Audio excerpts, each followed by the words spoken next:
Hey, you probably experienced it. It's always difficult to find a way to progress in games when most of the time the content you see is addressed to experienced players, and making mistakes in gacha games can often result to a very long time grind to fix it.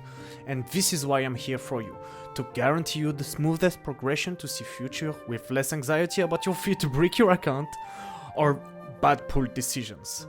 Hi everyone, I'm Psycho75, and as you saw on the thumbnail, it's gonna be a pulling guide for new and returning players. This subject was difficult for me to treat because I wanted to stay relatable and I had not only to think through the question more than usual casual answers I give to my viewers, but also ask new players what advices they need to be provided. So, what are my criterias? Versatility, build accessibility, able to clear endgame to provide you asteroids who will make the difference in the long run. For a new player, you should prioritize units that are easy to build, with a versatile kit. What I mean by that, I have an idea of 3 units. Zani, Jian, and Camellia. Zani team is viable and still deals huge damage with Spectral Rover, which is a free unit. And she's so fine, come on, new shiny unit. Okay, God, I'm biased as fuck. Okay, don't listen to rage baiters and the doom poster. Most of them are full of shit and never played the game enough to provide you honest and relatable point of view. But I also want to say that inside the content creation space, you will also find good ones who will treat the question correctly, like Gacha's Mark or Saint Tontas, for example. So why is she that good for a new player?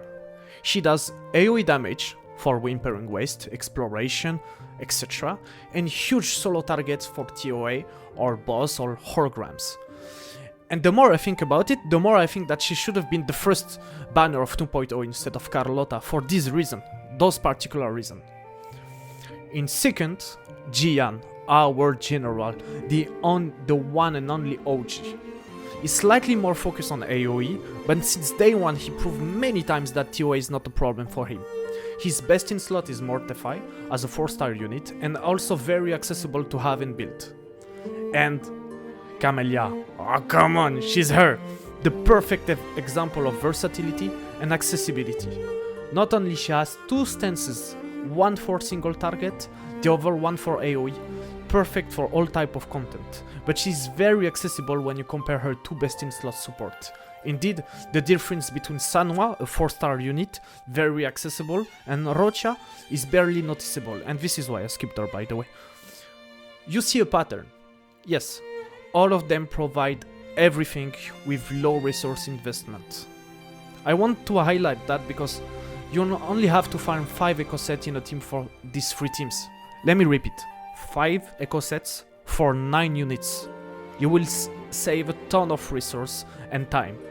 1 per main DPS, 1 Moonlit Cloud with general stats who gonna be shared between your supports thanks to Eco Loadout. Now it's way easier to switch.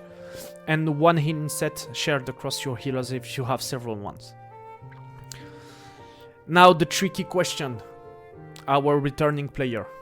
It's always a case-to-case situation because every account is different with different character boxes.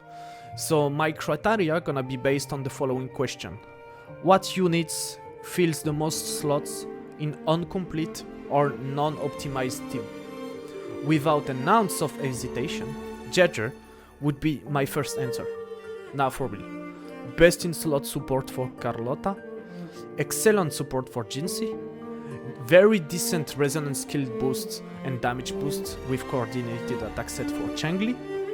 If I had to make a tier list, she would be S tier, pool choice for returning players.